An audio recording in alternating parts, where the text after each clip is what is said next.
Hilchos Nezirus Perek Asiri, the laws of the Nazirite vow, chapter 10. This is the last chapter of these laws, and the Rambam doesn't disappoint. He leaves the best for last. It's quite an intense chapter, quite an involved chapter. We're going to do our best to get through it as we do every single day with Hashem's help. To put everything in perspective and to appreciate all the detailed laws we're going to be learning today, I think a brief introduction is in order. And parts of this introduction might sound repetitious, might sound tedious, but the progression of the way I'm going to present this introduction is super important to be able to follow the rest of the chapter with ease. And that is as follows. If a Nazir does everything right by the book, takes a vow, let's call it 30 days, stays away from wine, stays away from impurity, from dead bodies, stays away from shaving his head, at the end of his term he does what's called a tiglachas tahara, a shaving of purity. He goes to the Beis HaMikdash, as we saw multiple times, he shaves his head, brings sacrifices, and is now permitted to enjoy wine and become impure once again. However, we learned earlier in these laws that if a Nazir becomes impure to a dead body, touches a corpse, he's at a funeral, touches a dead body, what happens is his entire term goes out the window. And before he can go back to counting his term, two things have to happen. First of all, he needs to get out of his impurity. And the way you get out of ritual corpse impurity is, as the Rambam will explain at length in the 10th book, but we've mentioned it already in passing, is that you have to count 7 days. During those 7 days, on the 3rd and 7th day, you are to be sprinkled upon with a mixture of water and ashes from the para aduma, from the red heifer. Again, this is going to be explored in detail later on. For now, just suffice it with the basic facts. Once he counts these 7 days and he's exited his state of ritual impurity, he goes and does what's called a tiglachas tuma, a haircut, a shaving of impurity. Because he became impure, he needs to cut all the hair that was associated with the previous count and reset the clock, restart the count, in addition to bringing sacrifices as well, as we learned. So, a regular Nazir will end up taking only one haircut. A Nazir who becomes impure from a dead body will end up taking 2 haircuts. One, once he exits his impurity, and once he successfully finishes his term. Now, let's throw in another concept, which also we mentioned in passing, but we want to dive deeper into it today. And that is the concept of tzaras. By divine providence, next week, the week after that, we're going to be studying the weekly Torah portion, the laws of tzaras. Tzaras means a skin lesion. There are certain lesions that if they appear on the skin, certain white spots, they can render a person ritually impure. The way the Torah describes it is that when a person would spot a skin lesion on any part of his body, he would go to a Kohen, and the Kohen would check it out. If the Kohen was unsure as to whether the lesion was pure or impure, he would put him into quarantine. This is called hesger. After 7 days, the Kohen would come back and check the lesion. If it spread, if certain signs, certain things happened to it, now it would become defined as impure. This is called hechlet. The person is called muchlat. He's defined as impure. Once you're defined as impure, you're called a metzaira, a person who has tzaras. And this Jew would have to go outside of the Jewish camp, outside of Jerusalem, once the Jews settled in Israel, and stay there until the lesion went away, till he was purified from the lesion. During this time, he had an actual status of ritual impurity, of tum'ah. Now, once the lesion healed, in order for the metzaira to become fully pure, he'd have to go through a detailed procedure. And the procedure basically went as follows.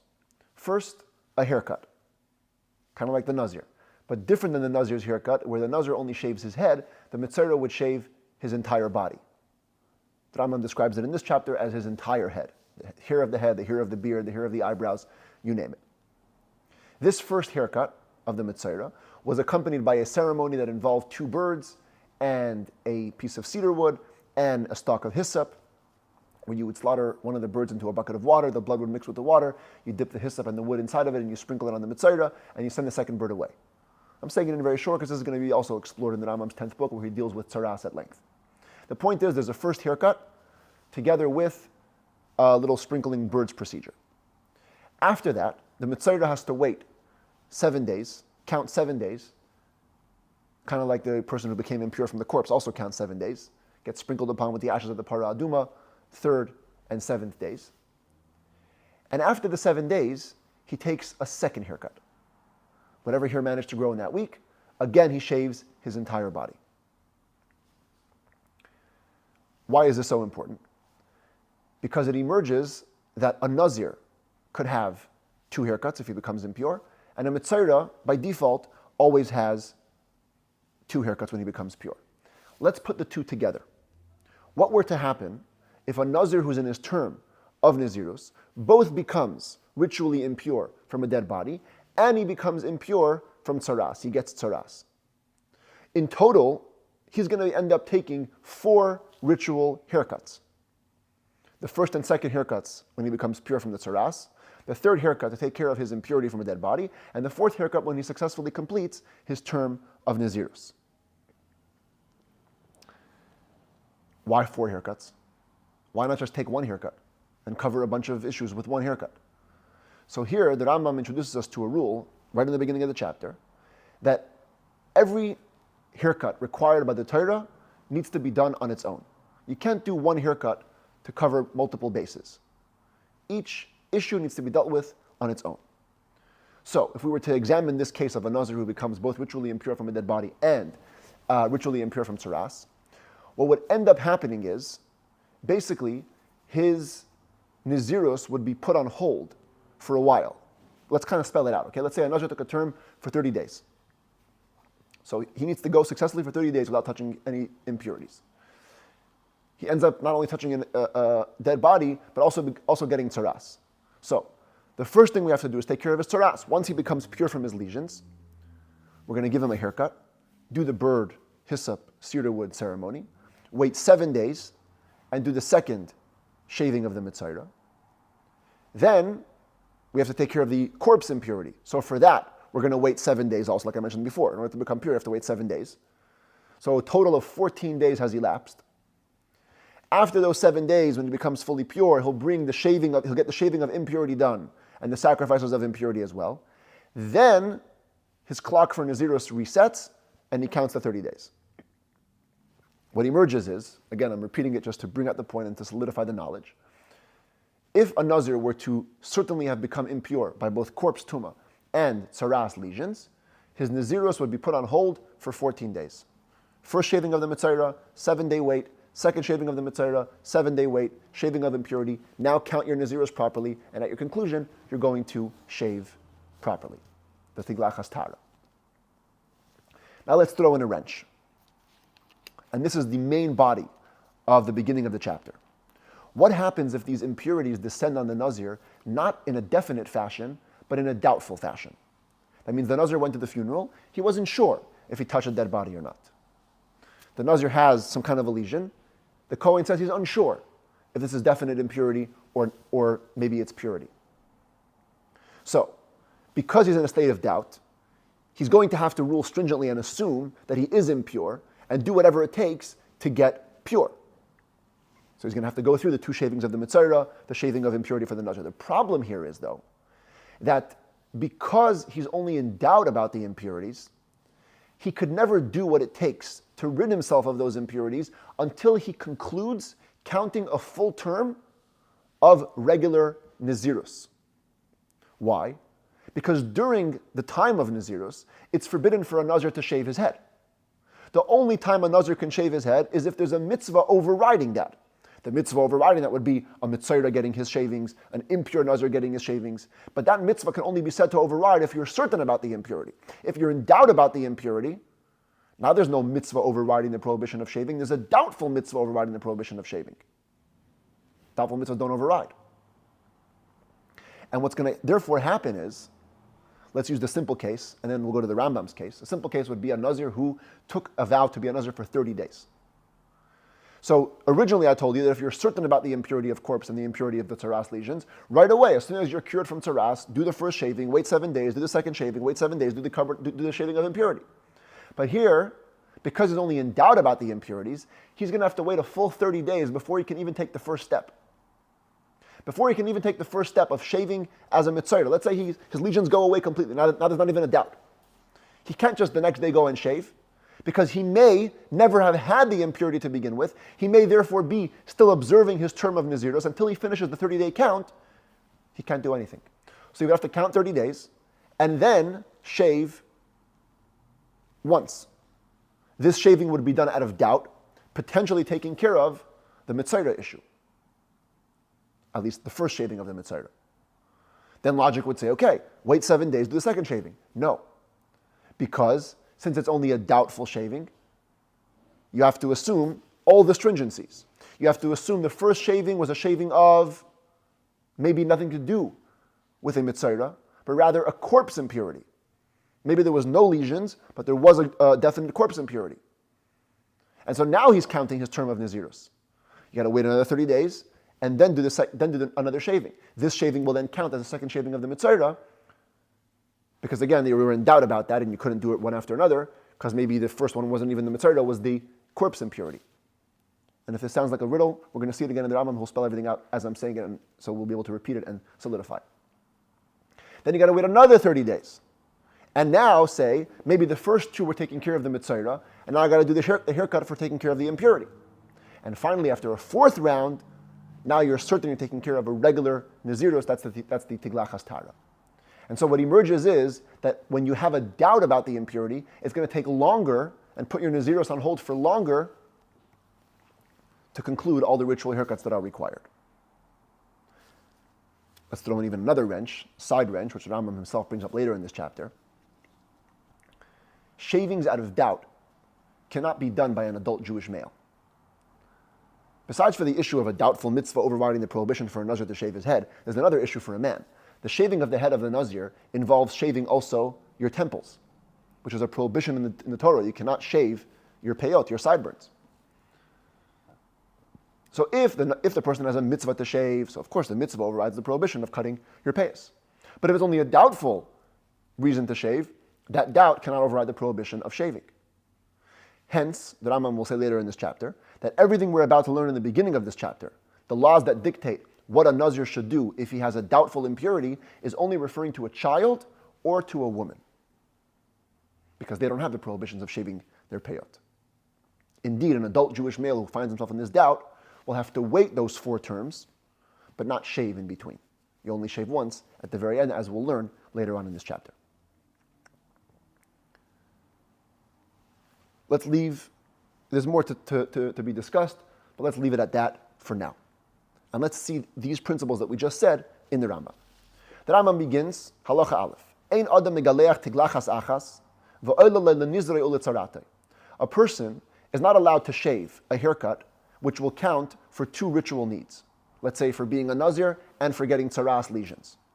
Each one requires a separate shaving. When you become pure from the lesions, you got to do one haircut for that, and wait, do another haircut for your Nezirus term.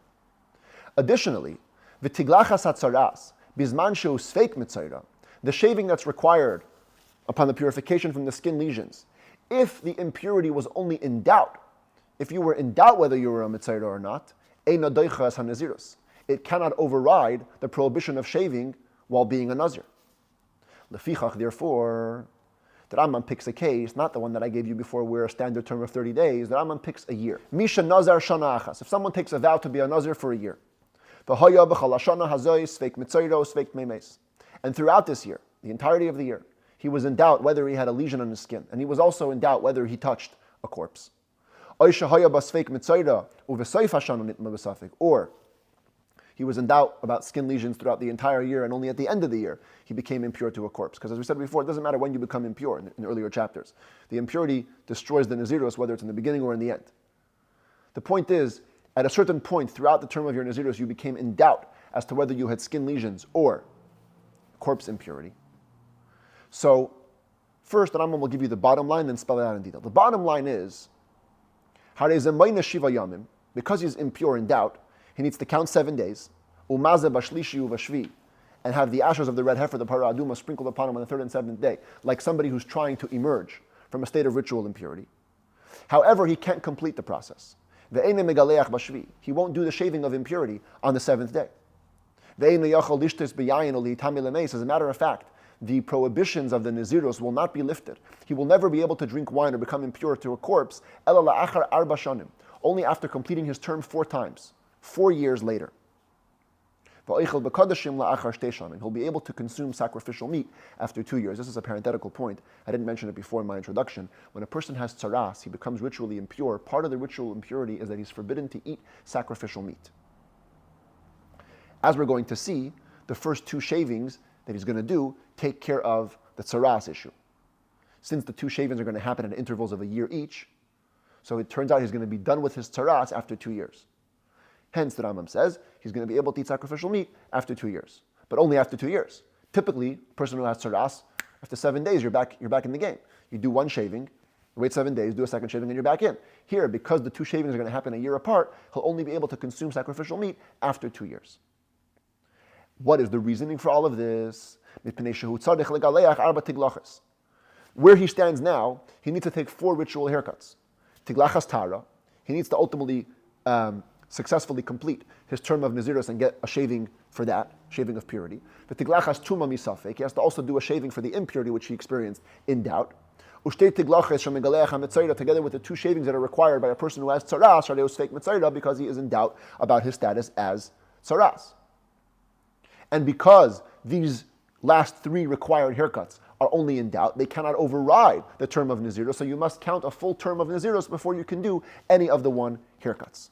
And the Rambam spells them out step by step. Halacha beis. And let's take a look over here.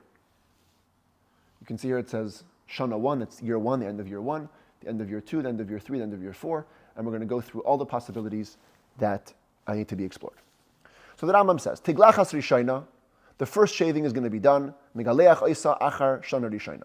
You're going to do it after the end of the first year. Because remember, you can't do any shavings during this first year because you have to assume that there is no impurities, and you're a full Nazir, and a full Nazir cannot shave his head. So you wait a year, at which point you're definitely finished your Nezirus if you are a pure Nazir, and now we can shave. What do you do in this shaving though? You treat the shaving as the first shaving of a person who has tzaras. You shave the head, the beard, the eyebrows. You do the procedure of the cedar wood, the hyssop, and the birds, as I described before, like any other person who is a mitzayra. Why do you do this? Because you have to assume, you have to jump on both sides. The most basic, elementary possibility is in einay tmei meis v'lo mitzayra. Hopefully, the doubts are completely meaningless. There is no impurity. He wasn't impure from a corpse. He wasn't impure on account of tzaras. And then, the shaving you're doing right now at the end of year 1 is a standard purity shaving of a Nazir. That would be great if you didn't have a doubt. But because you have a doubt, maybe, if you were certainly a man with tzaras lesions during the first year, then we have to treat this shaving as the first shaving of a mitzayra. Those are the only ones that the Rambam describes as the possibility for this shaving. The truth is, there's a third possibility, and it's going to come up in a moment. The third possibility is that he was not impure from tzaras lesions, but he was impure from corpse impurity, in which case this shaving would be the shaving of impurity, the tiglachas tuma. So those are the 3 possibilities standing before us. Either it's a standard pure Nazir, or it's a Nazir who became impure from a corpse and is taking care of his impurity, or, and this is the way we're actually acting, we're treating it as though it's the first shaving of the Mitzvah, which is why we're shaving his whole head, just in case he really was a man with tzaras lesions. Now, if this were the true option, if indeed he was a Mitzvah, then what would you have to do? Just wait another 7 days, because again, if you're sure that he's a Mitzvah, the shaving overrides the Nezirus. Wait 7 days, do the second shaving, and wonderful. However, says the Rambam, V'shoya shana acheres kiminyan yemei ha-Nezirus, this person needs to wait a second year, like the time of a full Nazir term, in this guy's case of a year, the achar kach megaleach tiglachas shniya shel mitzayra, and only then can he do the second shaving, which would be required of the mitzayra, which is doing out of doubt, potentially for the fact that he is a mitzayra. Why wait a year? This person cannot shave after just 7 days, like any other person who has tzaras, who only waits a week between his 2 shavings, because we have to throw in the third possibility I mentioned before. Because maybe this person was not a mitzayra at all. He had no tzaras lesions. Perhaps the first shaving was being done to take care of his corpse impurity. He was certainly defiled by a corpse. And then we know that when you take care of corpse impurity, what do you have to do afterwards? Recount your Nezirus. Then during the second year, he'll be an actual Nazir doing his term, who's forbidden to shave. So you can't just go 7 days into the second year and shave the second shaving of the Mitzvah, because maybe this is not the case. Maybe this is the case. He's impure, and having taken care of the impurity at the end of the first year, he's now a pure Nazir who may not shave. Therefore, you have to wait a year. At the end of the year, you do another shaving. Now, this shaving only has two possibilities. Either at the end of the first year, he was impure from corpse tumah, and now he's doing a standard purification for the end of the Nazir term. Or, and this is the more stringent case, and this is the one we're going to suspect for, he's actually only doing the second shaving of the person who has tzaras. Maybe he had a tzaras lesion. He did one haircut. He had to wait a year because of this guy. And now that he's waiting a year, he is doing the second shaving of the mitzvah. At this point, whatever the case is, he's done with his tzaras issues. Once he's done these two haircuts, the purification process for the tzaras lesions are over, and he can now eat sacrificial meat. Now, at this point, V'shay hashana shlisha, says the Rambam. Now he has to wait another year, and then do a third shaving. Now, what could this third shaving, what purpose could it be serving? It could be serving one of two purposes. Either he indeed had tzaras lesions, which he took care of during the first two shavings. And now he's simply moving on to counting his regular Nezirus term of a year. And that's what he's shaving for at the end of this third year. Or perhaps we should assume more stringently that not only did he have tzaras lesions, but he also had definite corpse impurity, in which case he now has to take care of the corpse impurity. Now, again, I got to repeat this. If he was certain that he had the corpse impurity, after doing the two shavings of the mitzvah, he would simply wait 7 days and shave. But because we're not sure whether he had corpse impurity or not, we're only going to assume that stringently. We're not going to allow him to shave for that right after 7 days. We're going to assume in that case that he's actually keeping his regular term of Nezirus. He didn't have any corpse impurity, and during a regular term of Nezirus, you cannot shave. It's forbidden to shave. So when do we do this potential shaving for the corpse impurity? At the end of a year. Wait a year, as though you're counting the full term of your Nezirus, and then do a shaving of the third time. And this third shaving will either serve to finally rid you of the corpse impurity, or it will serve as a regular standard Nazir who is completing his term, as the Rambam spells it out. Shema, the first option is, the easier option is, he was only certainly afflicted with tzaras, the lesions, during the first year. He never had corpse impurity. In which case the first year didn't count towards his Nazir term, because as we said before in earlier chapters, when you're in a state of defilement for definite tzaras, those days your Nazir term is on hold. You can't count towards your Nazir term. The second year didn't count for you either, because it was your wait. The days of counting, in the first and second shavings, required by a Mitzayra. Why did we wait a year? Because we also assumed stringently that perhaps you did have the corpse impurity, and therefore you couldn't shave during the second year. But the point is, bottom line is, you ended up waiting between the two shavings of the Mitzayra for a year. That doesn't count towards your Nezirus either. Now, you're finally counting your Nezirus term for a third year, shaving a third time, this time for your actual Nezirus, v'hi tiglachas tahara.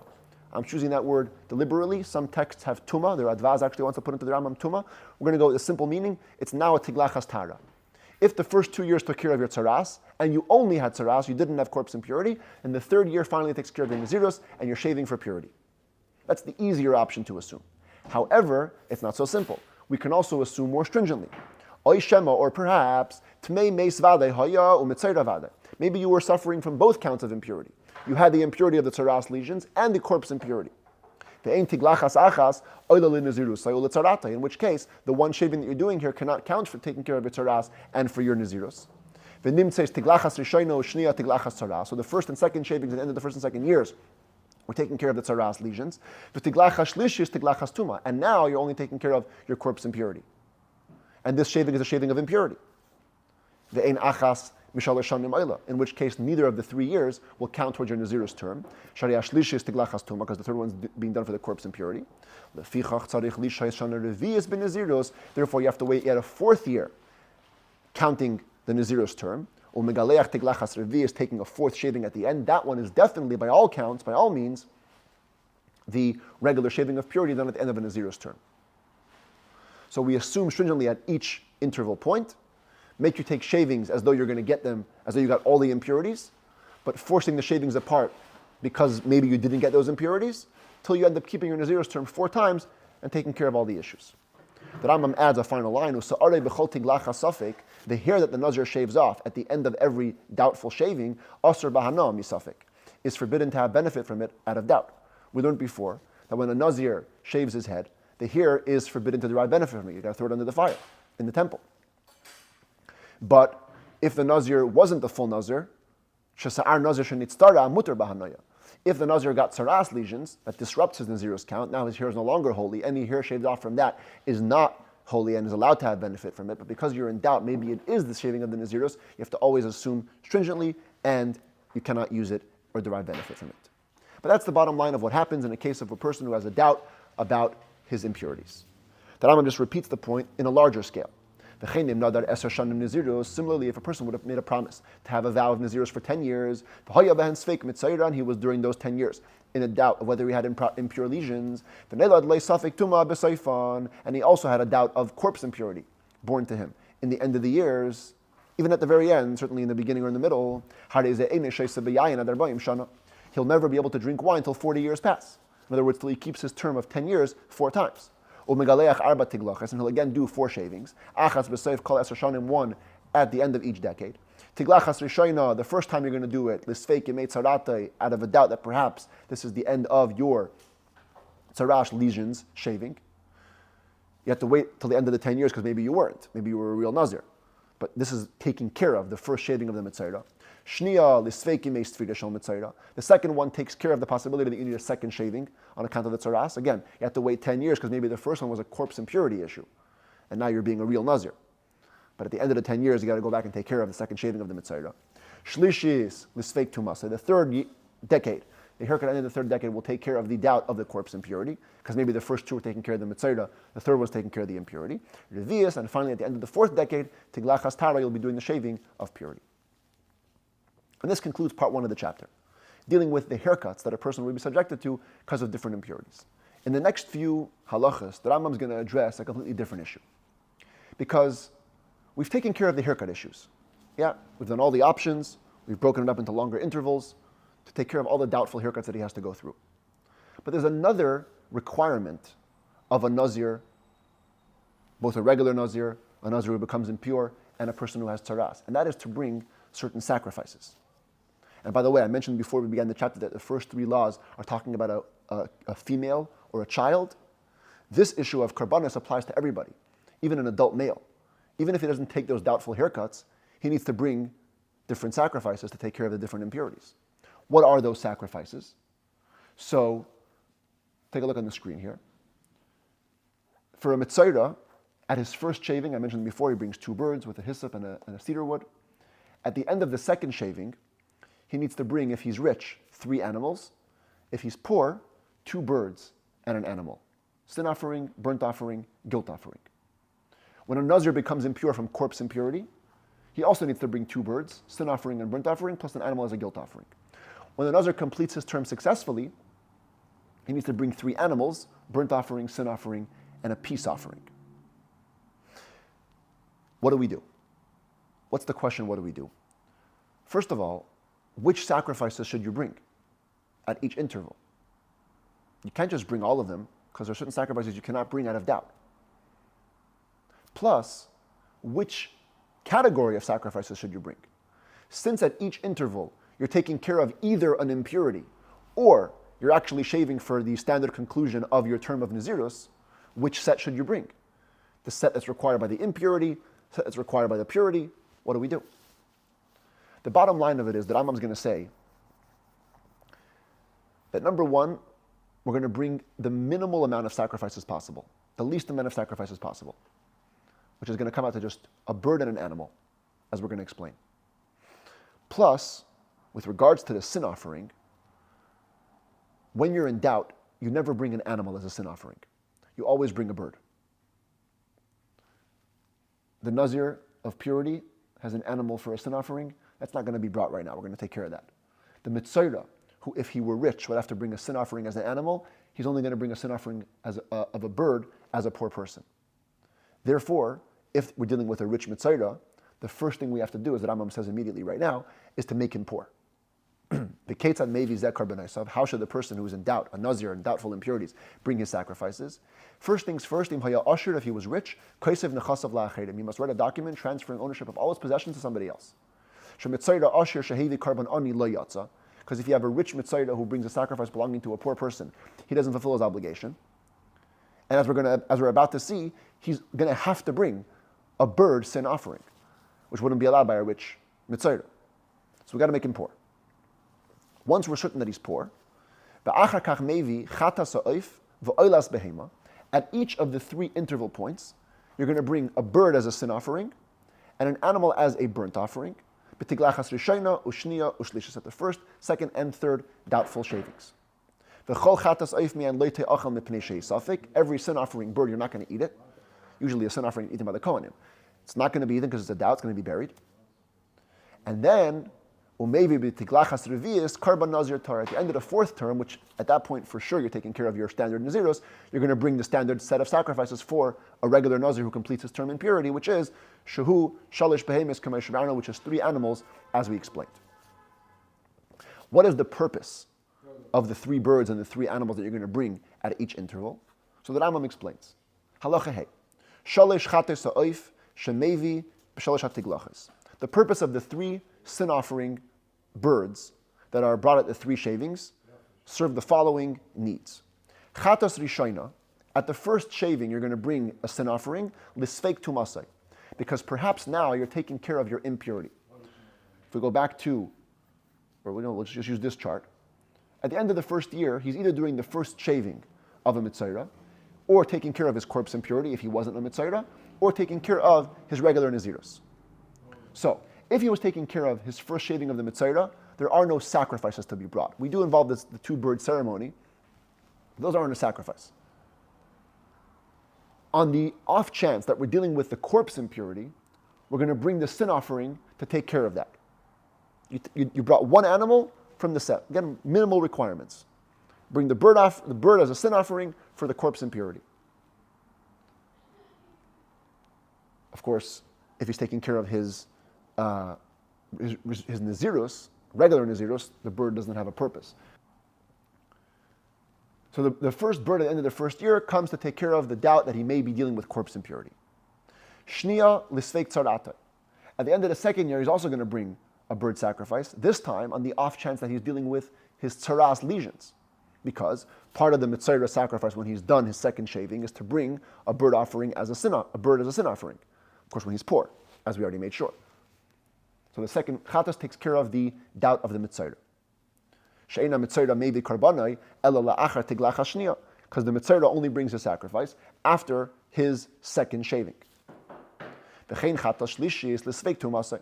The 3rd Chatas, though, is going to go back to assuming the possibility that it was dealing with corpse impurity. Why? Because perhaps the first 2 years were dealing with Mitzayra, so there shouldn't have been a sacrifice here at all. The bird sacrifice here took care of the Mitzayra, and the 3rd sacrifice is taking care of, finally, his corpse impurity. Because we have to assume the most stringent case. 1 shaving is not going to take care of 2 impurities, or his Nezirus and his lesion impurity. Maybe he was both full of tzaras lesions and affected by the corpse impurity. In which case, the 1st and 2nd shavings go towards the tzaras. The 3rd shaving goes towards the corpse impurity. Therefore, you have to bring the sacrifice associated with Nazirite impurity at the end of the 3rd year, which is the purpose that this bird will serve. And then at the end of the 4th year, of course, when you've taken care of all possible issues, you're going to bring the 3 animals associated with the regular Nezirus.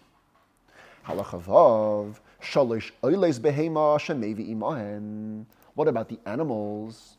The animals as a burnt offering, what are those going to be for at each interval? So the Rambam says the following. At the end of the 1st year, you make the following stipulation and you say, if right now, at the end of year 1, I actually had no impurity issues. I'm a completely pure Nazir. Zu mechayvasi. Well then, this animal burnt offering is part of the 3 animals that I have to bring as a regular Nazir who completes his term. V'im tameani. However, if I am impure, and therefore I'm not yet taking care of my regular Nezirus sacrifices, harehi nedava. This animal burnt offering is simply a donation, because there is no other scenario where you bring an animal as a burnt offering. In the other scenarios, if you're dealing with impurity, you have to bring either a bird as a burnt offering or a bird as a sin offering. There's no animal burnt offering. And therefore, assuming that you may be impure, what's being brought now is a donation. Now this line is going to become more clarified as we study the next halacha, so we'll leave it for now as it is. And the same stipulation will be made at the end of the second year and the end of the third year. At the end of the second year, the person brings the animal that's a burnt offering and says, look, if right now I'm finishing my standard term of Nezirus, which means year 1 was taking care of the corpse impurity, now year 2 is taking care of the regular Nezirus, I never had tsaras lesions, so this animal burnt offering is part of my obligation. Beautiful. However, it might be that I'm impure. I'm not yet ready to bring my standard sacrifice of Nezirus. Maybe right now I'm finishing with my tsaras lesions. And I need to bring totally other sacrifices, birds, and an animal for a guilt offering. This burnt offering is going to be a donation. Same, end of the third year. If I'm taking care of my Nezirus now, the first 2 was tsaras, now I'm doing a regular Nazir, so it's part of my obligatory sacrifices. If I'm still impure, because the first 2 years were tsaras, second year was corpse impurity, let it be a voluntary donation. And again, this is going to become more crystallized in the next halacha. So at the interval points of the 3 years, you bring a bird and an animal, and that takes care of everything. At the end of the 4th year, says the Rambam, halacha zayin, umevi karban tara b'tiglachas revi'is. At the end of the 4th shaving, you bring a sacrifice, regular sacrifice of purity. 3 animals, burnt offering, sin offering, peace offering. Umasne ve'omer, and you make the following condition, and you say. And before we read the Rambam, I'm going to tell you the following point, which is that this halacha has perplexed the commentaries of the Rambam throughout the generations. From the primary commentators to the later commentators, the meaning of this coming halacha is hotly debated. There's basically no consensus on the final meaning of the Rambam. I did as much research as I could in the context of having a day to prepare, because we do a chapter of Rambam every day, so I don't have much time.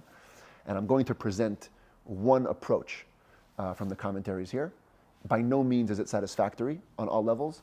There are literally 5 to 10 interpretations, maybe more, of this halacha. So just be aware of that going into it. But we're going to present what seems to be the most straightforward meaning of the Rambam here. And again, it doesn't answer all the questions. It has its own questions. But that's how we're going to choose to approach this halacha in Rambam. The Rambam says the following. At the end of the 4th year, when you bring your sacrifices of purity, because by now you've for sure taken care of all the lesions and all the impurities, and now you're doing a regular Nazir sacrifice. It's not enough to just bring your sacrifices now. You have to also retroactively clarify the true status of all the earlier sacrifices. And it goes like this. Says the Rambam, Im tamei hayisi. If I was impure from corpse impurity, that's how we're going to translate it.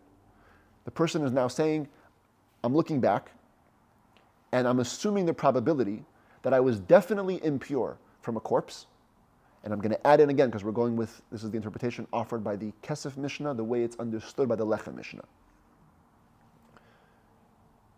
I was definitely impure from corpse tumah, and I was possibly impure from lesion tumah.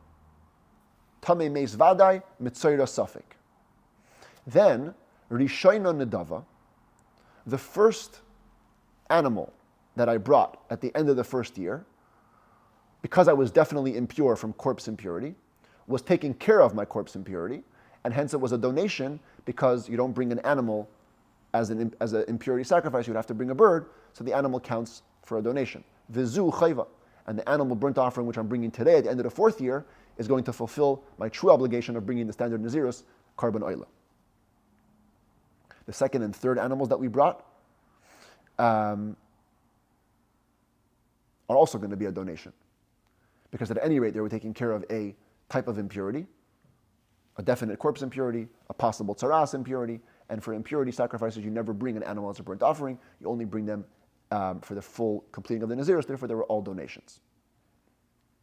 reason why the Rambam says Rishayna Nedava, not Rishayna Shniyos Shlishis.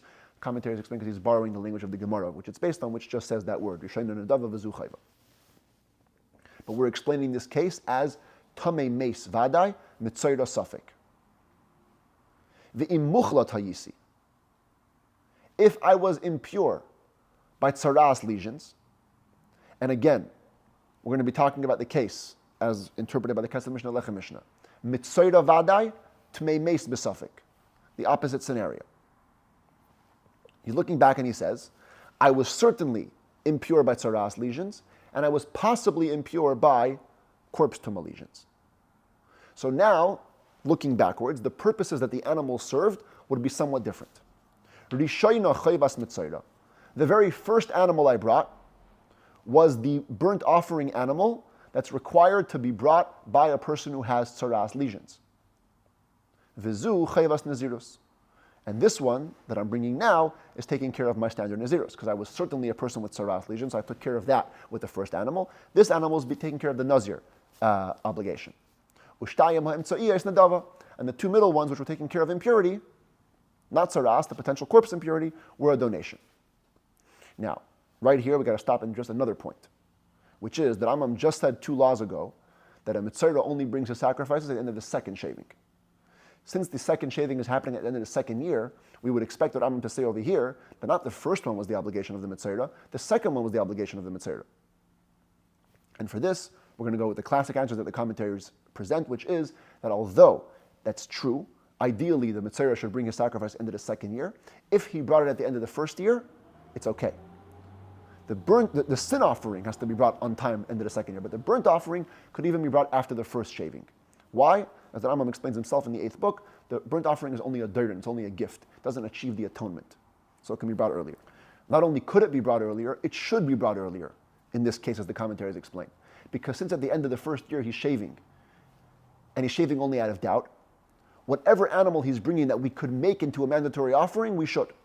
And therefore, looking back, we should say that the first animal burnt offering that was brought was covering his tsaras obligation. The one who's bringing it into the 4th year is covering his Nazir obligation. And in the middle, we have 2 voluntary offerings. So, we've considered a case of where he was definitely corpse impure, doubtfully lesion impure, definitely lesion impure, doubtfully corpse impure. Now that Rambam says a third scenario. He was only certainly affected by the lesions, and for sure not affected by the corpse.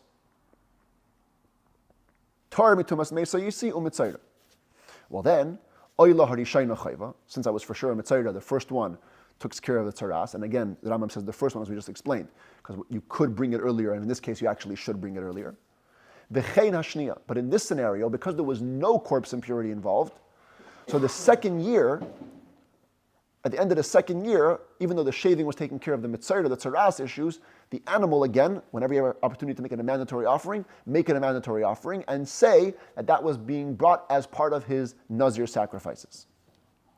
Ushlishis or revius nedava, the burnt offering of the 3rd round and the 4th round are a voluntary donation. V'hashar, karban tarasi, the other 2 animals that I'm bringing today for the sin offering and the peace offering are the rest of my sacrifice of purity. But looking back, if I was both definitely impure by the corpse and definitely impure by the lesions, so the end of the first year I brought my burnt offering as the obligation of the tsaras lesions, again for the same reason. As soon as you could bring a mandatory offering, bring it, even though you haven't concluded the second shaving of the mitzvah. The second and third ones are a donation. What I'm bringing now at the end of the 4th year is the sacrifice being brought for a regular shaving of purity. So I've given you the pshat of this Rambam as the Kesef Mishnah, understood by the Lechem Mishnah, explains it. It's by no means the simple meaning of the Rambam's words, but the simple meaning leads to many other questions, and therefore we're going to stay with this explanation. The basic question on this explanation is that according to this understanding, the guy is looking back at the end of the 4th year and saying, perhaps I was in doubt. But the whole point of looking back is to say perhaps and discuss each certainty. You don't look back and say perhaps I was in doubt. So what point is there in making a condition going backwards that he was in doubt? This is the basic issue with the Lechem Mishnah's explanation. There's also another issue, which is that if you follow the different scenarios, at the end of the day, the 3rd year burnt offering is in every scenario a donation. So why bring it? There's nothing mandatory you can cover. That's another issue that come here to deal with. But again, for the purposes of this one chapter there I'm learning, we're going to leave it at this. And in 3 years from now, when we get back to the chapter, we'll hope for a deeper understanding. At any rate, says the Rambam, this is all the sacrifices the person should bring at the intervals. At the end of every year, only a bird and an animal, and it'll cover all bases. The guilt offering and the burnt offering, which are required to be brought by a Mitzayra and by a person who concludes his corpse impurity, they're not essential. Not for the shaving of corpse impurity or for the shaving of the tzaras lesions. Bring them later. They're not required to be brought then. It turns out the following. The Rambam now summarizes, instead of going in order of the animals, he goes in order of the scenarios. If the person were to be a definite mitzayra and he never became impure from the corpse impurity, so at the end of the first year, when he did the first shaving with the bird ceremony, that's when he becomes pure from his tzaras. The sin offering of the bird, which he brought, and the commentaries insert at the end of the second year, is his sin offering. Has to be the second year because that's the only time the Mitzvah can bring his chatas as after the second year, not after the first year. It's not going to be eaten because that's only a doubt. Maybe he had tzaras, maybe he didn't. And the oila, the burnt offering animal which is with it, is going to count towards the sacrifice of a regular nazir. As we said in the last halacha, the moment you can turn something into a mandatory sacrifice, turn it into that, even though you're not keeping, you haven't finished the full term of Nezirus yet, in the scenario that he was a mitzayra, that only finishes after the third year, but bring part of the nazir sacrifice, now it's already okay. To allow the person to shave over a sacrifice of an animal, which is an important piece of information that you should always bring an animal when you shave. That would be how all bases are covered if he was definitely a person with tzaras lesions, not corpse impurity. V'im tmei mesu, and if, as the commentaries insert, in addition to the last scenario of being a mitzayra, he was also defiled certainly by corpse impurity, hari oilas behema nadava. So then, the sin offering originally covered the tzaras, and the burnt offering is going to be a donation. If he's only a man of corpse impurity, not a person of tzaras lesions, the sin offering of the bird which he brought, and here the commentaries insert the first one, not the second one. The first one, since he isn't impure from lesions, he's only impure from corpse impurity, he takes care of that right at the end of the first year. The sin offering that he brought then is the karban nazir shanitma, is the regular karban of a nazir who became impure. The animal burnt offering that came along with that is a donation, because you don't bring animal burnt offerings for becoming impure. Hevi, karban tara ba'achrein, at the end of the fourth year, you bring the full sacrifice of purity for a regular nazir, and you're good. If you had none of the problems, you weren't corpse impurified, you weren't tzaras impurified, really, you could have just shaved the end of the first year and be done with it.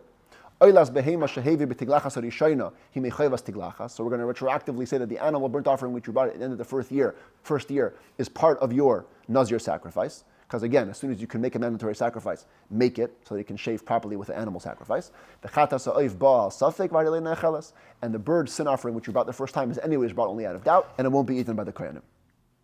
And so that covers all the issues of the shavings and the sacrifices. Now that Rambam mentions the point that I mentioned way in the beginning of the class. When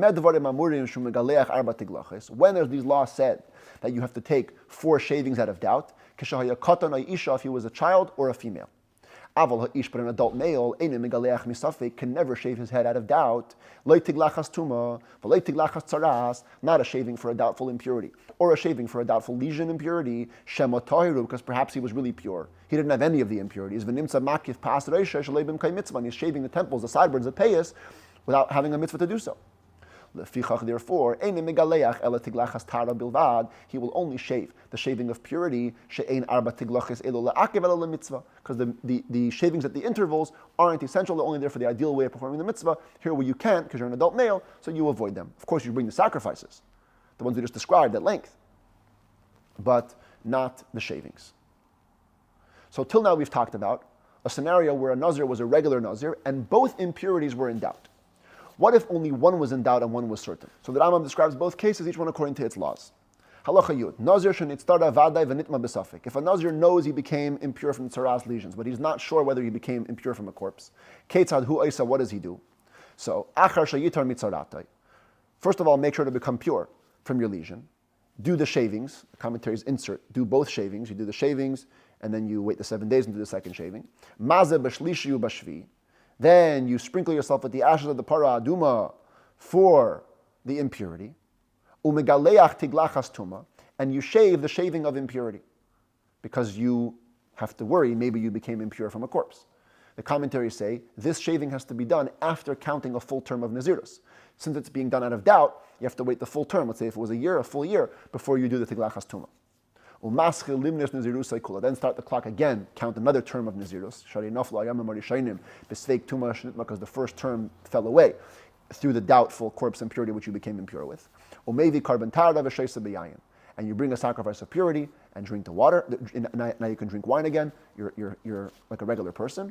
Once you bring the sacrifices required by a person who has tzaras lesions, you can also eat sacrificial meat.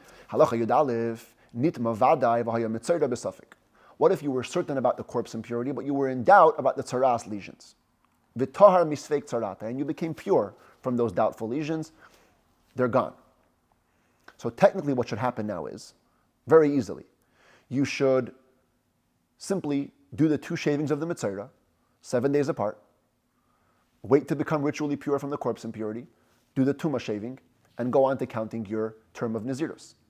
However, as the commentaries explain it, the Merkebas HaMishnah especially, even though, typically, becoming impure from corpse Tumah puts your Nezirus on hold, the rabbis decreed that you should still not shave if you don't have to.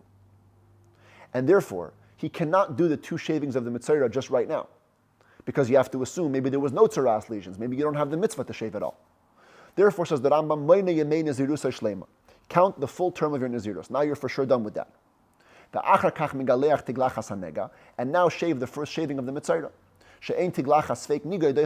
Because the shaving that you have to do out of doubt for your lesions cannot push away your Nezirus. Again, as I explained, even though the Tumah also pushed away the Nezirus, but rabbinically, we still don't shave. Then count 7 days as you do typically. The first and second shavings of the Mitzvah.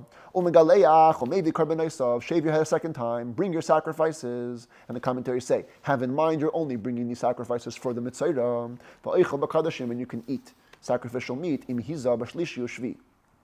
That's the way I'm pronouncing it. Im hiza, not umaze, as some texts have it. Im hiza b'shlishi ushvi, assuming that you already sprinkled the ashes of the red heifer on the 3rd and 7th days. Then do another 7 days to get out of the ritual impurity of the corpse. Shave yourself the shaving of the impurity. And then finally at the end, you count a full term of Nezirus. Halacha Yud Beis, this is the Rambam's simplest case, which I described to you in the beginning of the class. This is the easiest. If you're a Nazir and you become for sure impure from a corpse and for sure impure from a Mitzvah, so you go in order. The moment you become pure from the lesions, shave the first shaving of the Mitzvah. Have yourself sprinkled 3rd and 7th days. Shave your full head again on the 7th day. That's the second shaving of the tzaras. Bring your sacrifices for tzaras regularly on the 8th day, as we always do, and eat sacrificial meat. Count another 7 days to take care of the corpse impurity. And shave the shaving of impurity. Then finally count your full term of Nezirus, or maybe carbon tired of a shesabiyayin, bring your carbon of purity, and you can now drink wine. Lama say for Shiva, why do you have to count another 7 days? The 7 days of ritual corpse impurity don't count together with the 7 days of counting between the 2 shavings of the person who has tzaras. And the final halacha of these laws that Rambam concludes, if somebody says, a general thought on becoming a Nazir. If a person says, Hareini Nazir im esa kach v'kach im le esa v'chayetze b'zeh. A person makes his Nezirus contingent on an act, or not doing an act. It's out of nowhere. It's not for a specific purpose. I'll be a Nazir if I do this, if I don't do that. Harei Rasha, that's actually a wicked person. Or Nezirus kazu min nidre rishayim, such a Nezirus is the way that wicked people act. You don't just make Nezirus out of nowhere. Aval hanoider la Hashem derech kedusha. But if you make a promise to God in a way of holiness, and the Rebbe says that Rambam uses the word kedusha specifically, not precious, not trying to abstain. He's trying to reach a higher level of holiness. It's not a what's called a shlila. It's not a negative distance. It's a positive closeness. It's trying to reach something higher. He's beautiful and praiseworthy. About this it says In the pasuk about a Nazir, Nezir lekav al reishai kadeshu laHashem. The crown of God is upon his head. He's holy to God. Ushkale akosov kenovi. The verse in Amos in the Haftorah that we recite on one of the weeks during the year compares him to a Navi. Shanemar, as it says, Va'akim mibnechem l'neviim. I will make your children into prophets, umibachorechem l'nazirim, and your young men into Nazirs. Torah equates prophets and Nazirs, because when it's done right, a Nazir can reach a level of a prophet. Brich Rachamana Desayan, blessed is the merciful and granted us assistance. Mazal Tov for concluding the laws of Nezirus.